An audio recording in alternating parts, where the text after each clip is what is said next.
There was plenty of sunshine today, but when you stepped outside, you were hit with that cold blast of air. Still have to hold your ground Yeah. when you step outside. 22 News Storm Team meteorologist Adam Stremko is working for you with why we've seen so much wind lately, Adam. Well, Nick and Ciara, it seems all this week we just can't get a break from the wind, and some of those wind gusts have been pretty strong. Wind advisories were issued for western Massachusetts this week for strong, damaging winds. And we did see some wind gusts up over 50 miles per hour in a number of locations.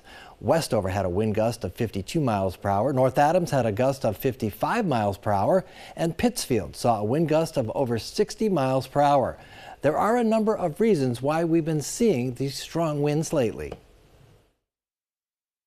It's really all in part to a few factors. We've seen a couple systems come through that have left behind some pretty strong winds.